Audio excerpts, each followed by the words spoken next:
They took her car while she was at work. No warning, no conversation, just gone. But instead of screaming, instead of giving up, she did something so devastatingly clever, it forced a car dealership to stop using its own name.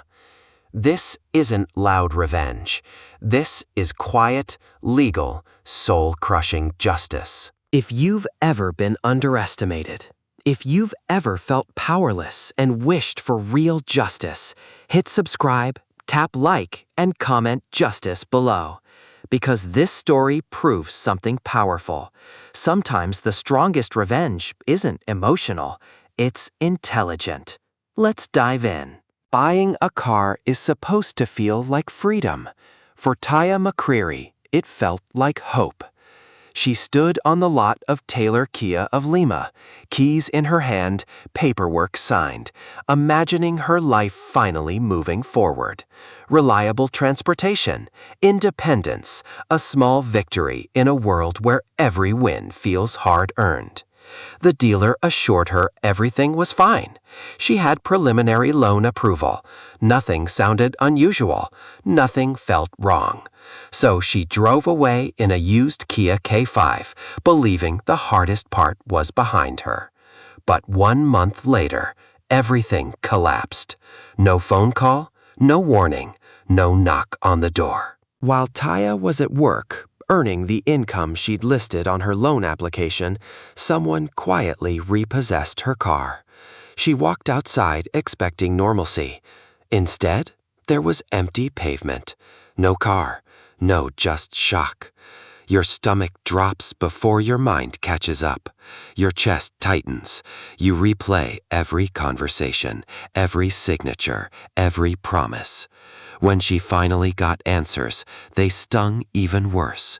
The lender claimed her income documentation wasn't sufficient for final approval. Final approval, something she was never told could pull the rug out from under her after the sale. From Taya's perspective, the dealership had handed her the keys, then punished her for trusting them. And here's where most people break. They argue, they rage, they spiral.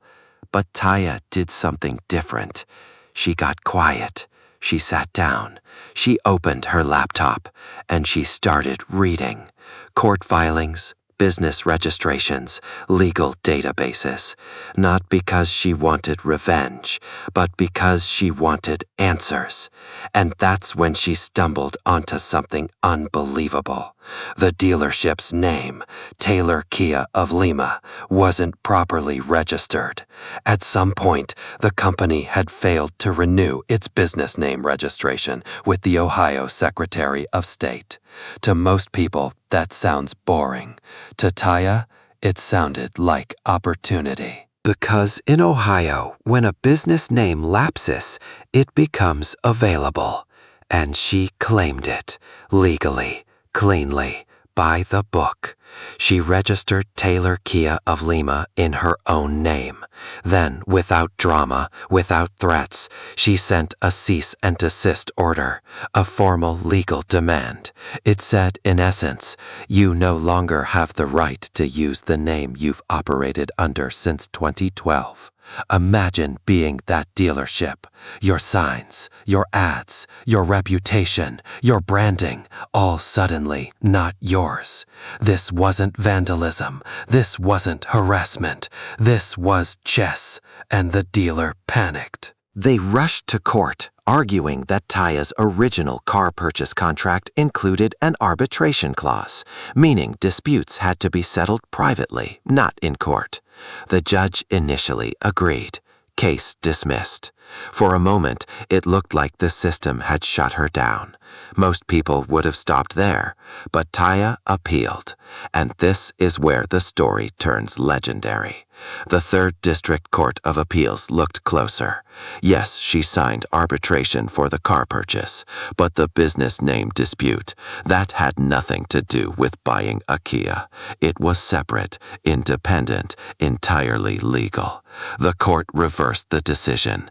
They ruled that her claim over the dealership's name should never have have been forced into arbitration.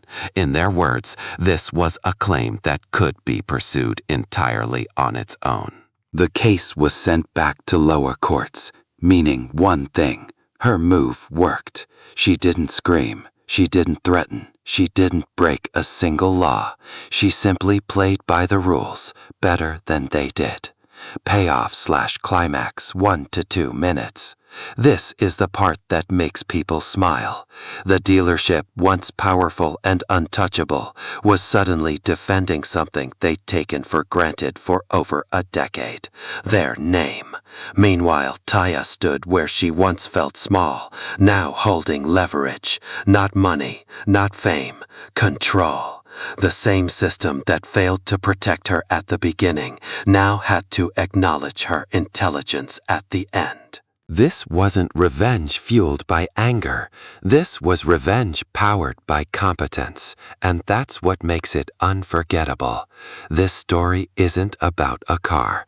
It's about what happens when someone refuses to accept quiet injustice. Sometimes the most powerful revenge isn't loud. It's legal. If this story gave you chills, hit like. If you respect smart revenge, subscribe. And tell me in the comments, what's the smartest revenge you've ever seen? Because here on Money Mastery Hub, we don't just tell simply stories, we study power.